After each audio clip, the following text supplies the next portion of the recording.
In this video we're gonna take a Raft Bonsai and refine it by carving it.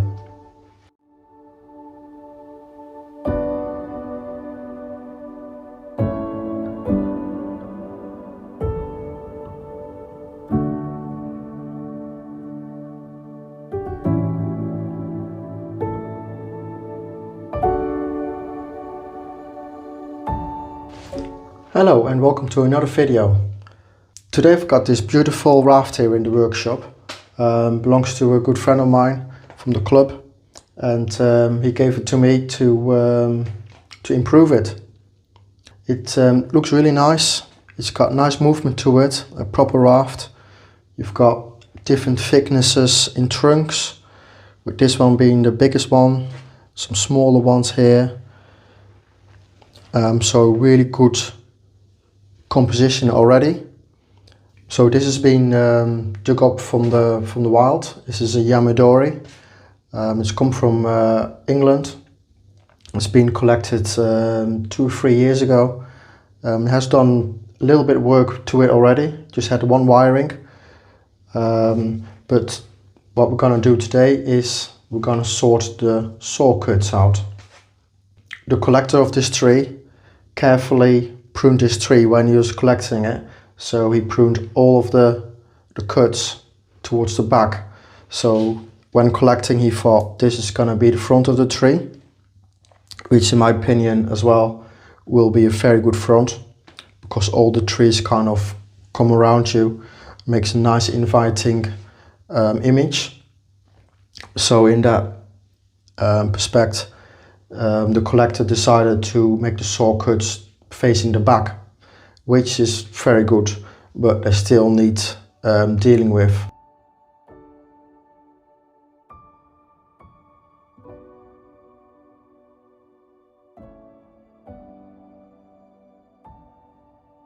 So we now have the back of the tree pointing towards you now, and as you can see here, you still can see the different trunks there, but now you've got the big ugly cuts pointing towards you, which is not really nice. It's a bit of an eyesore, as we can see now where it's been chopped off, which we don't really want to see.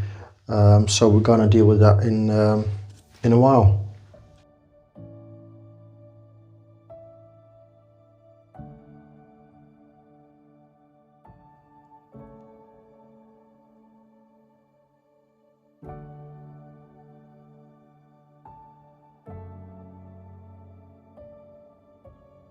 Before we're going to start carving, we're just going to have some branch selection first.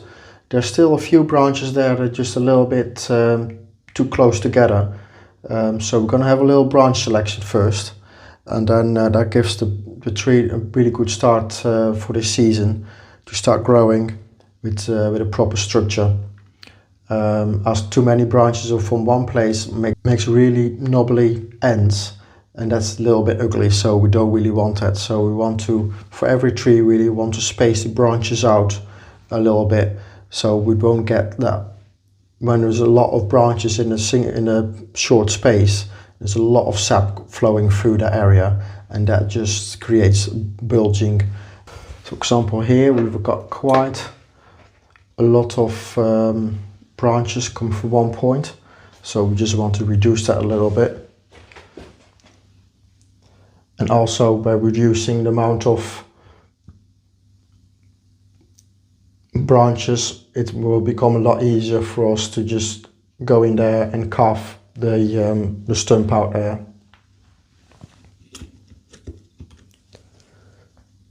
So it's one there from the middle we don't really need, because we've got a really nice branch over here. And then we've got another one there, so 1, 2 is fine.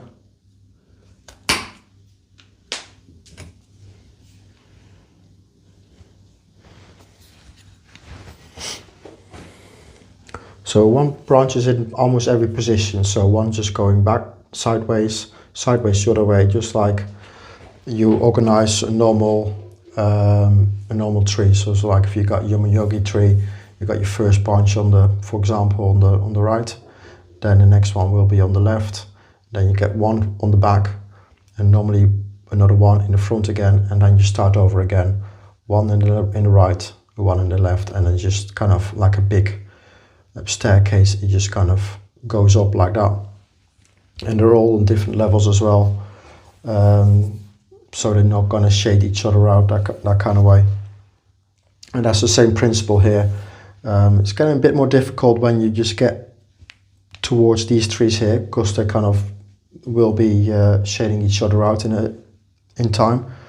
But just for design purposes, we just want to just get the right branches in there, and then so if there's a branch better on this side, we're gonna keep that, and then a branch on this side have to be lost, because that one is just a better branch.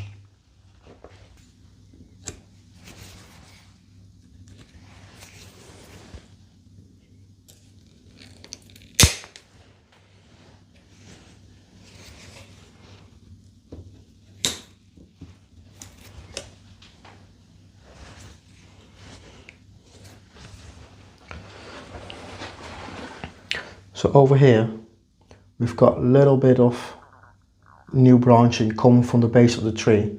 This is quite common with hawthorns and also the other deciduous trees, and we can just nip them off because they're closer to the trunk, or on the trunk actually. The sap flow will come there first, so it'll be a lot stronger. So if we just leave this growing unchecked, they'll be growing faster than that, and then sometimes they can take over the strength of this branch. So this branch will just slowly die off, and in favor of the new ones. But because we've been building the structure on here, it's been pruned a few times, we don't want it to lose, and we always also got a nice thickness on there. With a new shoot, we don't get the thickness and we don't get the age of the twigging on there, so we lose all that. So once you get your set of branches, your structure in there, like your basic branches, you need to be on top of it, cutting all of the new shoots off, because we don't want any more new shoots in there, was it? So because more shoots from one place becomes ugly and thick, and that's what we don't want. So we want to keep it organized, so the tree will be kept beautiful.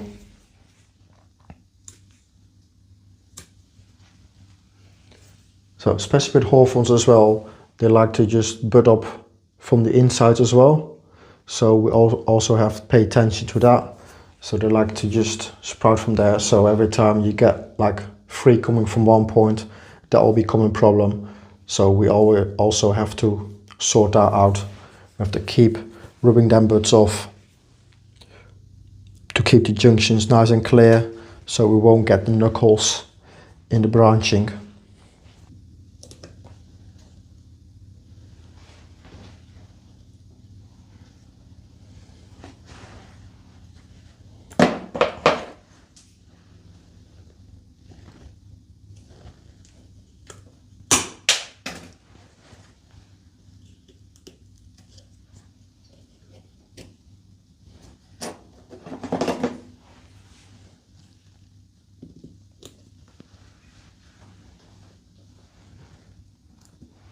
As you can see here, we've got one nice branch there, good thickness on there. We've got some new branches coming off the end. We've got a little one here coming from the back as well. Fortunately, we've got a tiny one, tiny bud down there, so we can use that. But that branch there will become obsolete because you got already one there, so we don't really need that, because it's just almost come from the same place. So we can remove that one. And then this big one here, it kind of goes into the tree, so we don't really want that. So we can take that off as well.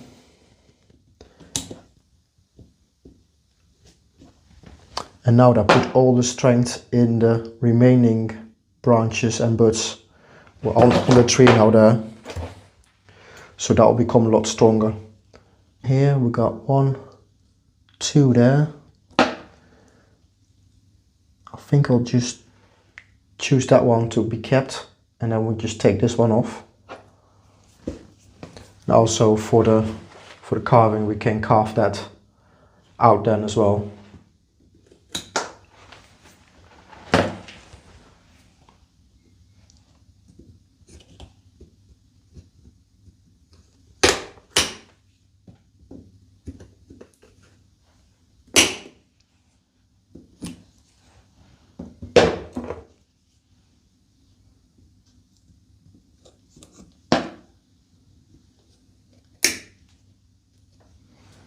These branches are still big enough to just put a little bit of movement in there, so that's pretty good. What's done then? So you've got a little one here. It's quite a good place. As you can see here, there's a branch there, but for the rest, there's no branching all the way up to there. So it's a really good place to have another branch there. So we're just gonna leave that for now. So just a little bud there, we just want to rip that off straight away. There's another one there, a little bud. Can nip that off so that won't become a branch.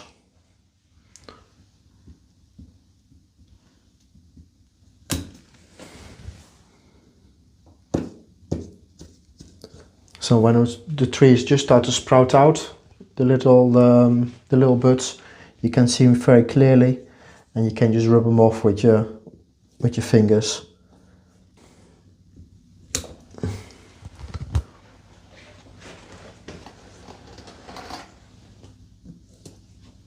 So generally any branches growing straight up we want to remove, unless we can wire them, and branches just going straight down, or if we need them in the design, we can keep them, and then we also can wire them into position. But straight down is not really desirable. As I said in one of my previous videos, how the branch is growing.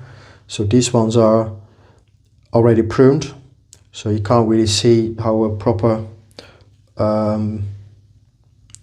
branch will growing, but it grows sideways. And you've got, first you got a pair of horizontal branches, and then you got a pair of vertical branches, and that goes on. So it's really good tree to use as hedging as it is, because it's got this branch structure, how it grows. It just kind of forms like a barbed wire. So that's really good for using hedging. But for us, we want it to be growing equal, really. So we have to just alter that a little bit.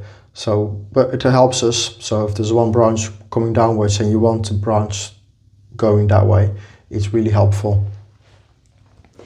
But sometimes when a branch pokes straight up, it's not really nice, but we can solve that with some clippers. We have to make sure the cuts are nice and flush. If you leave a little stub, it will just grow another bud from there, and then you just back to square one. So you have to make sure it's nice and flush. If you cut something back, you have to be absolute perfect, because otherwise it's going to produce more buds there. Also here from the back, we've got some suckers coming there. So 1, 2. We want to remove them as well. So as this is a very old tree, this has happened in the past before.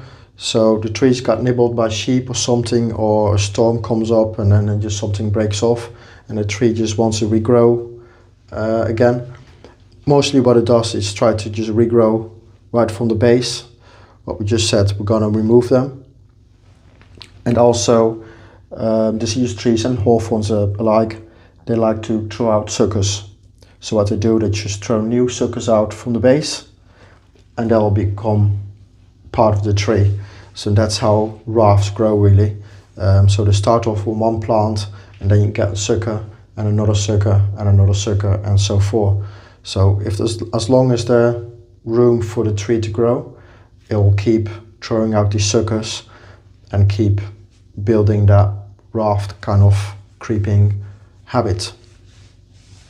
So there's also one here on the trunk. Don't really want that. So that can come off. Get another one in there.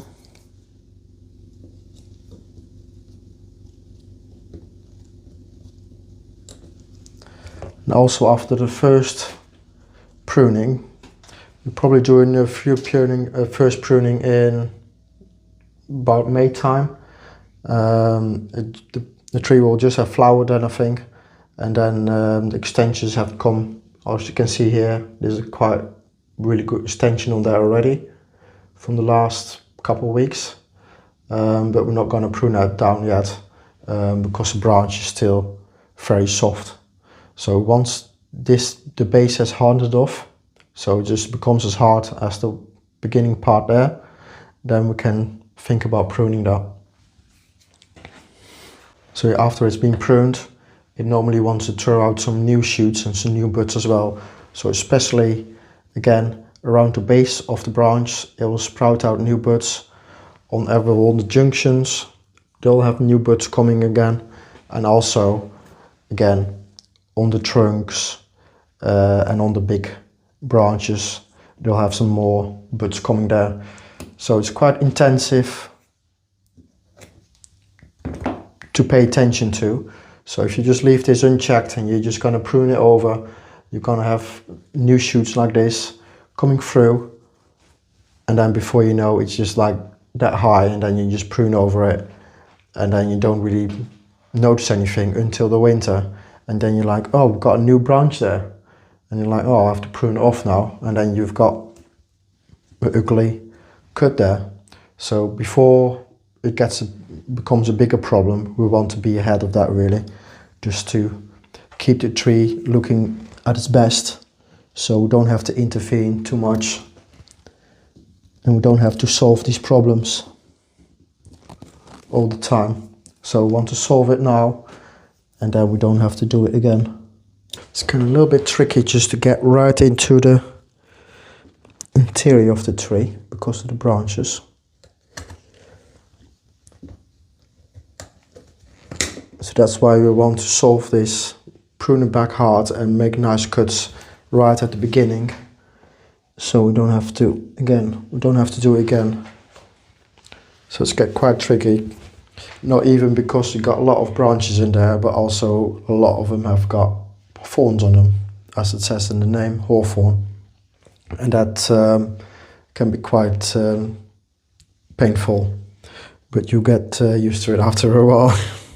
So here we just prune back to the next 2 branches there. So I already got 2 branches there, and then I just kind of extend it. So don't need any more length on there. We just want to have a nice short structure there. Same as here, we can just reduce it all the way to 2.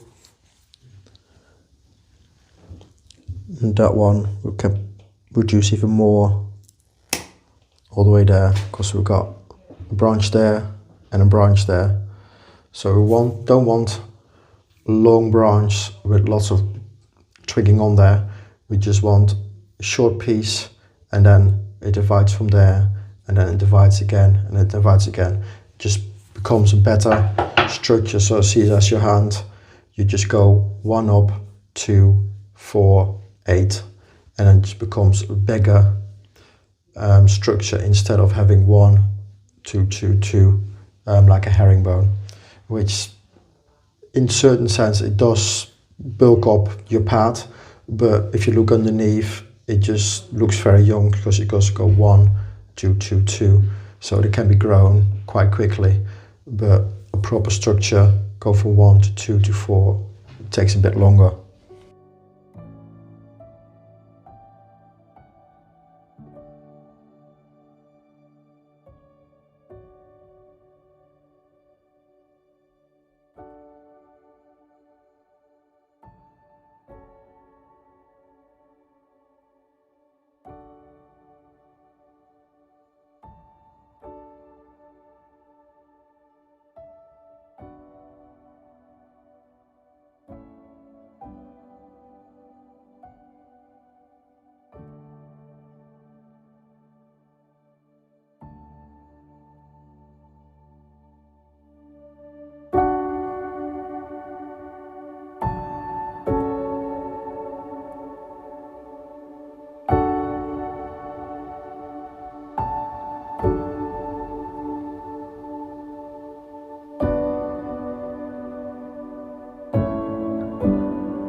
So over here we've got one in the top and then we've got another one there as well.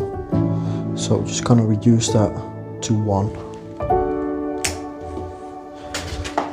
And then, as you can see here now, we've got that big cut there. We'll be able to just carve that a bit more. Carve that and structure that, make it a bit nicer. So over here, we've got one of those branches, what I said before. We've got a lot of length in there, but all of the twigging is on the end, so there's been pruned once or twice there, but all of the twigging is there.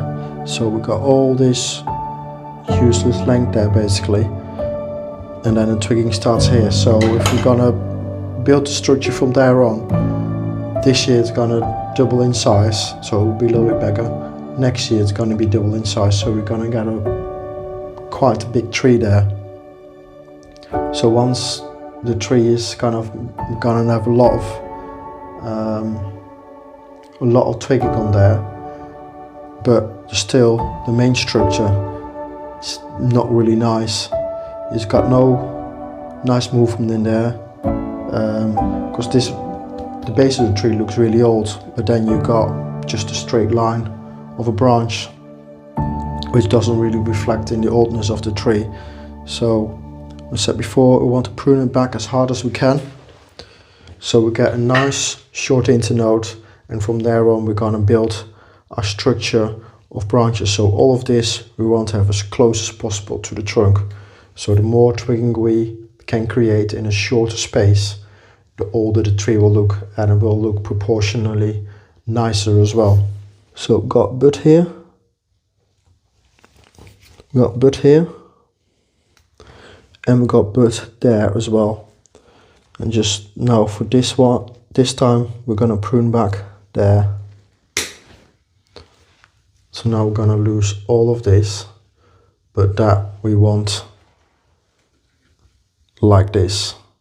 So it's nice and short and a lot better structured that way.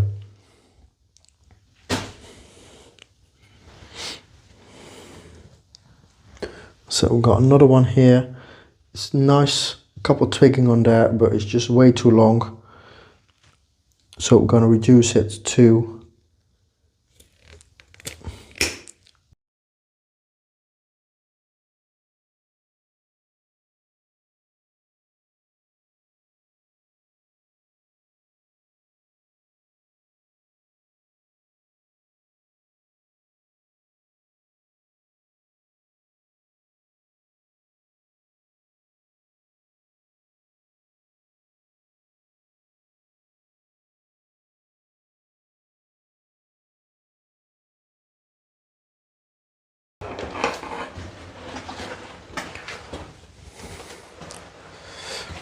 so we've got those two branches here. So I reduced them first, and now I can choose which one I want to remove. So this one is pointing upwards a little bit more.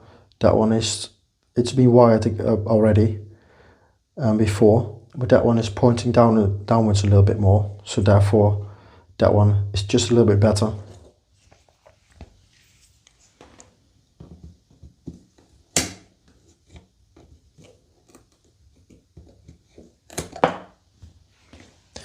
Then we've got another one in here as well.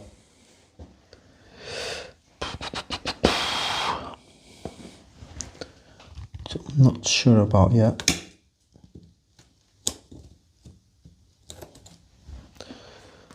So over here, so a few branches being cut back in the past before, and that's what I said before. There we go, a new one just pops up.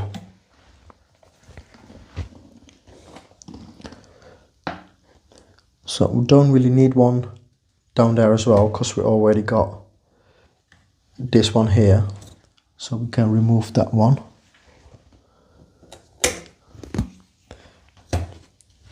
But this time, I'll be carving this later anyway, but we want to get rid of that altogether.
So now I've finished pruning back to a better structure, a lot shorter. You see there's not really much left of it, as in shape. The shape before looked overall a little bit better, but now you've got a better structure on it. It's a lot shorter, so we've got a better structure for the future. So now next step is carving the ugly buds, the offcuts from when it's been collected.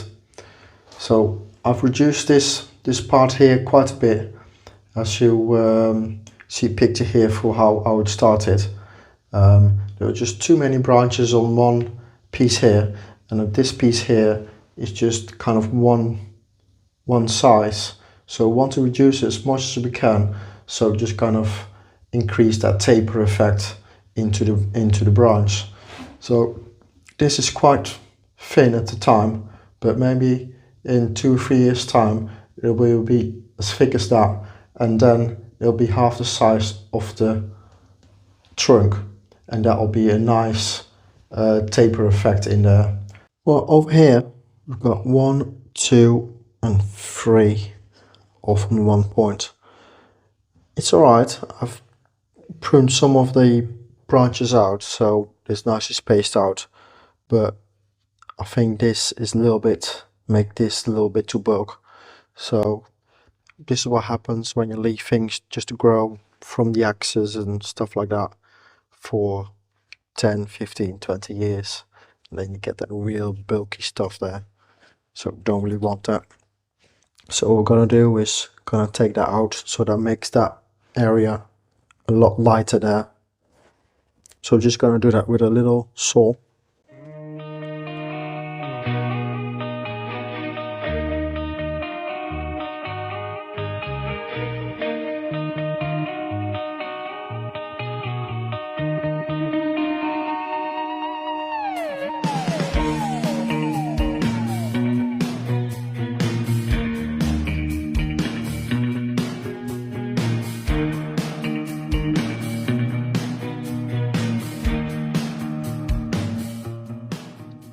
And now we can just carve that out a little bit more with a carving tool to make it even better.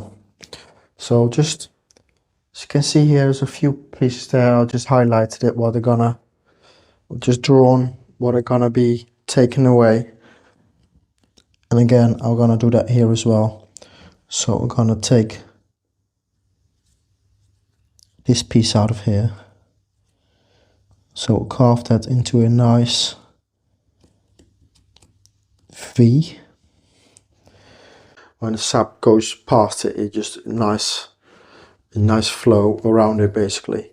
Instead of just having it cut straight, it just doesn't really flow nice around it, and it looks a lot better as well. So it increased that feeling of taper in there.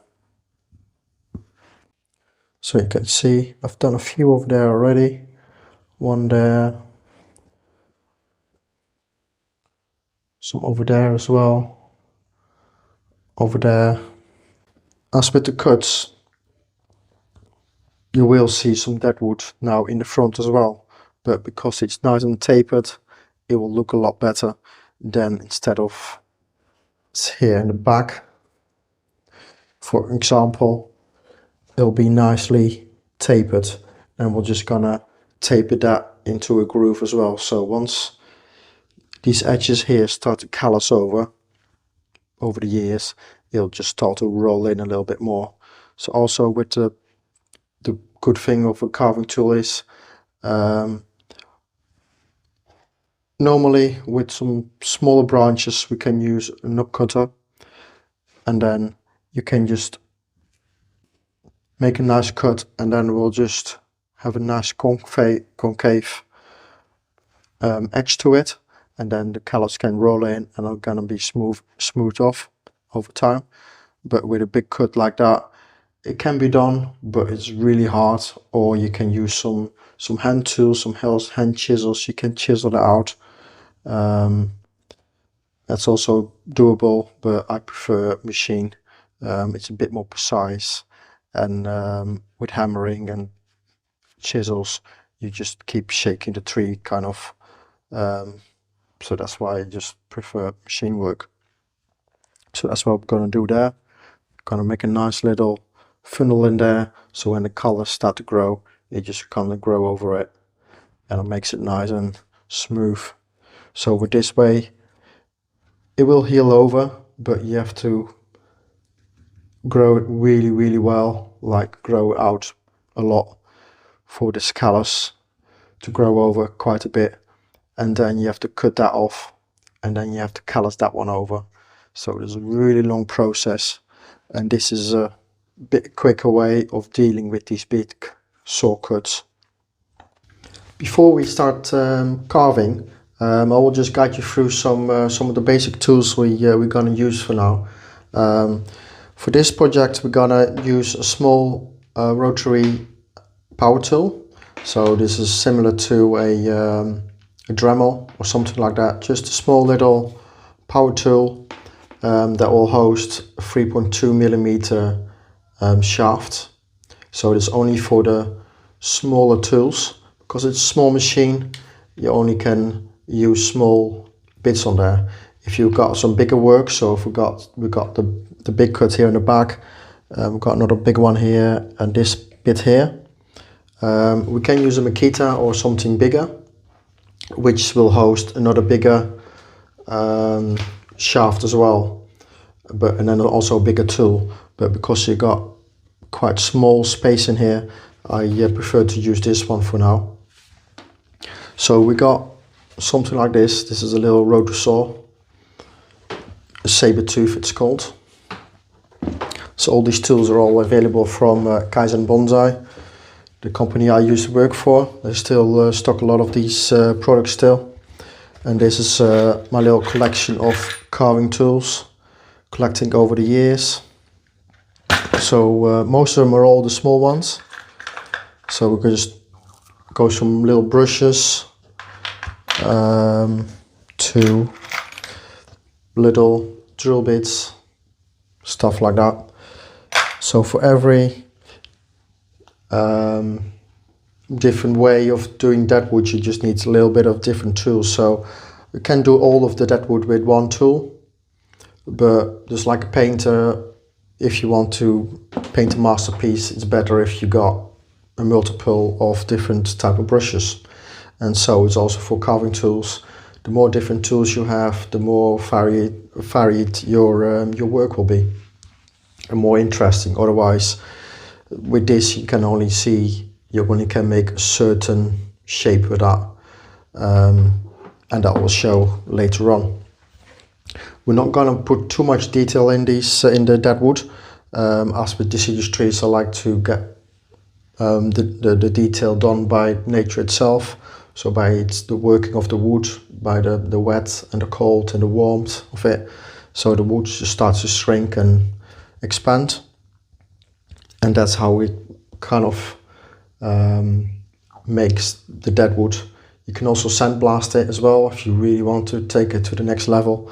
And that's another thing you can do to get the grain pop out and the detail. So the biggest tool we can use for this machine is a little Terrier. It's a nice little tool. So this is the only kind of big shaft tool you can use on a small machine. So because we're only working with a small machine, we only can have a little shaft, and also this shaft goes over the top of that one to create extra stability in there.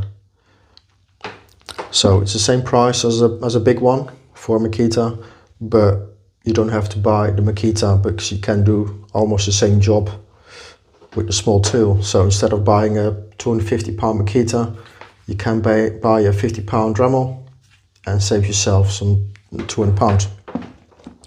And this will do, because you got 6mm cups on each end, it will move a lot of wood fast.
finished with the work now.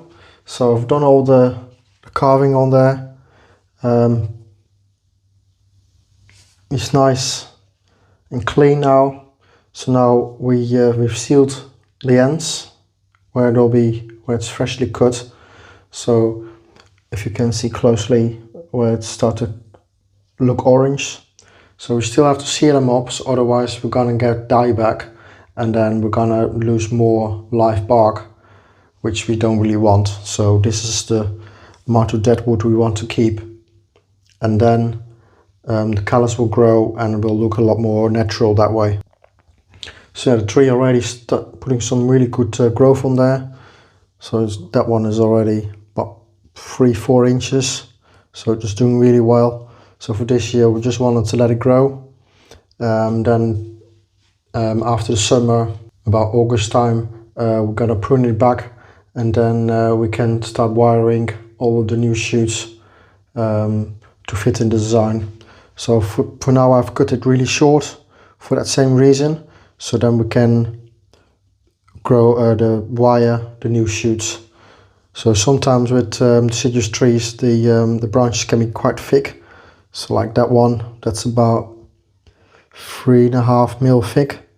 To be able to bend this, it is possible, but I probably need a 4.5 mil wire on that, and that's gonna be really thick. And that's not really, it's not easy to do, and it's you're probably gonna damage the bark as well doing it. So you might get a little bit out of there like that, and we can always do that with a little guy wire or something like that, just to get it pointing in the right direction. So for now we'll just leave the tree alone and leave it to grow.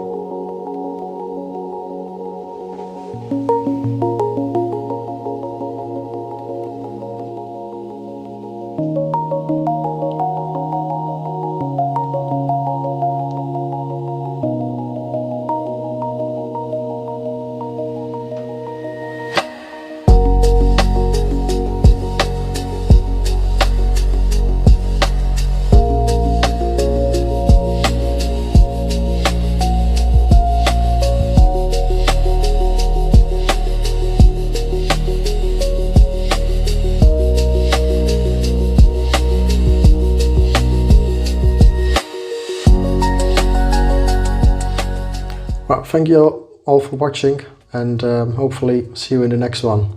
See you later. Bye.